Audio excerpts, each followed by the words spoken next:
नमस्कार दोस्तों, मैं हूं हरनाम सिंह और आप देख रहे हैं दिल्ली क्राइम टाइम्स। आज हम एक ऐसे विषय को लेकर बात करेंगे जिसको लेकर पिछले कई दिनों से राजनीतिक पारा चढ़ा हुआ है।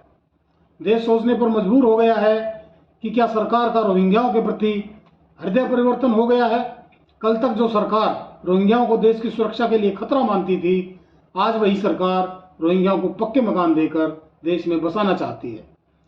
यह विवाद क्यों खड़ा हुआ और दो सरकारों के बीच कहां से गलतफहमी हुई, इसको लेकर आज हम बात करेंगे। सबसे पहले सवाल यह खड़ा होता है कि सरकार को किसे महत्व देना चाहिए, अपने ही देश में शरणार्थी बने कश्मीरी हिंदुओं का या देश के लिए खतरा बने रोहिंग्या मुसलमानों का। पहले हम इस विवाद की जड़ तक जाना चाहते हैं कि आखिर यह विवाद कहां से शुरू हुआ। यह विवाद 16 अगस्त को केंद्रीय मंत्री हरदीप पुरी के एक ट्वीट से शुरू हुआ, जिसमें उनके द्वारा लिखा गया कि भारत ने हमेशा उनका स्वागत किया है जो भारत में शरण मांगने के लिए आते हैं। एक ऐतिहासिक फैसला करते हुए सभी रोहिंग्या शरणार्थियों को दिल्ली के रोहिणी बक्करवाला इलाके में ईडब्ल्यूएस फ्लैट में शिफ्ट किया जाएगा। सभी मूलभूत सुविधाएं, यूएनएचआरसी आईडी और पूरी सुरक्षा दी जाएगी। इस ट्वीट के बाद तो मानो जैसे राजनीतिक तूफान खड़ा हो गया। बीजेपी पर सारा का सारा विपक्ष हमलावर हो गया, क्योंकि बीजेपी रोहिंग्याओं को घुसपैठियों के तौर पर देखती है और रोहिंग्याओं को देश के लिए बड़ा खतरा मानती है। राजनीति में इस ट्वीट से उबाल आना तय था, क्योंकि मामला दिल्ली का था, इसलिए आम आदमी पार्टी ने इस ट्वीट को हाथों हाथ लिया और पलटवार किया। दिल्ली के अंदर रोहिंग्या किसने बसाए? इन्होंने बसाए। पूरे देश के अंदर रोहिंग्या बसाए गए, किन्होंने बसाए? भारतीय जनता पार्टी ने बसाए। भारतीय जनता पार्टी को सुप्रीम कोर्ट द्वारा यह आदेश दिया गया है केंद्र सरकार द्वारा कि आप इन सब लोगों को डिपोर्ट करिए, मगर कोई डिपोर्टेशन नहीं हो रहा। केंद्र सरकार ने तो 8 साल पहले कहा था कि इनको डिपोर्ट करेंगे, अभी तक डिपोर्ट नहीं किया गया। इसका मतलब भारतीय जनता पार्टी अपने फायदे के लिए देश के अंदर रोहिंग्याओं को लेके आ रही है। कि जो रोहिंग्यास यहाँ पर रहते हैं, इलीगल माइग्रेंट हैं, घुसपैठिए हैं, इन घुसपैठियों को उनके ही पार्टी के विधायक मुख्यमंत्री जी की शह पर पानी भी देते हैं, बिजली भी देते हैं, राशन भी देते हैं, मुफ्त में देते हैं, और अब उनको फ्लैट भी मुफ्त में देने चली थी दिल्ली की केजरीवाल सरकार।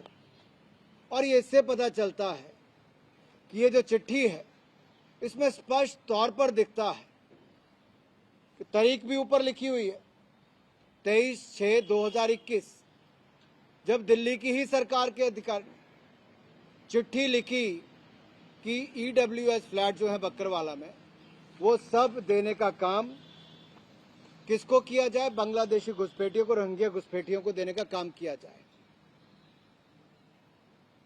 फिर झूठ बोलने का काम एक बार केजरीवाल जी और उनके मंत्रियों ने किया है। दिल्ली सरकार से छिपा के किया जा रहा है, चुनी सी हुई सरकार से छिपा के किया जा रहा है, तो करा कौन रहा है? केंद्रीय मंत्री जी इसकी तारीफ कर रहे हैं, तो फिर करा कौन रहा है? केंद्र सरकार के ऑफिसर्स भी मीटिंग्स में डिसीजन ले रहे हैं, तो करा कौन रहा है? तो इसीलिए मैंने गृह मंत्री जी को, केंद्रीय गृह मंत्री जी को चिट्ठी लिखी है अभी, और उसमें मैंने उनसे ये रिक्वेस्ट किया है कि पहली बात तो ये कि आप केंद्र सरकार का स्पष्ट रुख देश के सामने रखें, दिल्ली के सामने रखें, और दूसरा, ये जो साजिश हो रही है या हो रही थी कि दिल्ली की चुनी हुई सरकार से छिपाकर, और अगर केंद्र सरकार भी ऐसा मानती है कि रोहिंग्याओं को नहीं बसाना है, फ्लैट नहीं देने, तो फिर केंद्र सरकार के भी रुख के खिलाफ जाके ये डिसीजंस किसके कहने पे लिए जा रहे थे, कौन ले रहा था, कहाँ से इसके आदेश आ रहे थे, ये सबकी बहुत निष्पक्ष तुरंत जांच होनी चाहिए।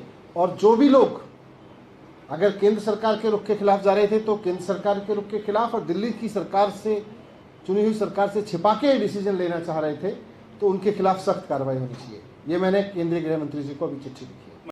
गृह मंत्रालय ने सबसे पहली बात स्पष्ट कर दिया है, MHA has not given any directions to provide EWS flats to Rohingya. illegal migrants. जो घुसपैठिए हैं उनको एमएचए की तरफ से ऐसा कोई निर्देश दिल्ली सरकार को नहीं दिया गया कि ईडब्ल्यूएस के मकान में उन्हें शिफ्ट किया जाएगा। जो रोहिंग्या घुसपैठिए हैं, किस तरह से वो भारत की सुरक्षा के लिए खतरा हैं और उस पे अरविंद केजरीवाल और आम आदमी पार्टी राष्ट्र सुरक्षा को ताक पर रखकर तुष्टीकरण की राजनीति करती है। सौरभ भारद्वाज ने कहा कि बीजेपी के एक बहुत बड़े षड्यंत्र का खुलासा हो गया है। बीजेपी ने यह कबूल कर लिया है कि दिल्ली में रोहिंग्याओं को बीजेपी ने ही बसाया है। अब इनको पक्के घर और मकान और दुकानें देने की तैयारी की जा रही है। आम आदमी पार्टी ऐसा नहीं होने देगी और इसके साथ ही कई हिंदू संगठनों ने इसका जोरदार विरोध किया। हिंदू संगठनों के विरोध को देखते हुए सरकार ने एक बयान दिया और रोहिंग्याओं को लेकर अपना रुख स्पष्ट किया और हरदीप पुरी के ट्वीट से पल्ला झाड़ लिया। और गृह मंत्रालय ने कहा कि दिल्ली सरकार की तरफ से एक पत्र आया था जिसमें दिल्ली में रह रहे रोहिंग्याओं को शिफ्ट करने के लिए प्रस्ताव दिया गया था। गृह मंत्रालय ने दिल्ली सरकार को निर्देश दिया है कि जो रोहिंग्या जहां रह रहा है वहीं रहे, उनको वापस भेजने का इंतजाम किया जा रहा है। संबंधित देश से बात चल रही है क्योंकि इनको डिटेंशन सेंटर में रहना है, इसलिए केंद्र सरकार ने जहां ये रोहिंग्या रह रहे हैं वहीं पर डिटेंशन सेंटर बनाने के लिए दिल्ली सरकार को आदेश दिए हैं। अब इस बात को लेकर दिल्ली सरकार एवं केंद्र सरकार में ठन चुकी है। दोनों का ही एक दूसरे पर आरोप प्रत्यारोप का दौर चल रहा है। दोनों ही सरकारें कागजों का पुलिंदा लेकर मीडिया के सामने बैठ गई हैं। देखते हैं यह मामला कहां जाकर रुकता है, इस पर हमारी नजर बनी रहेगी। तो दोस्तों, आज इस विषय को यहीं समाप्त करते हुए हम आपसे विदा लेते हैं और आपसे अनुरोध करते हैं कि आप हमारी वीडियो को लाइक करें, शेयर करें और सब्सक्राइब करें। नमस्कार, धन्यवाद, जय हिंद।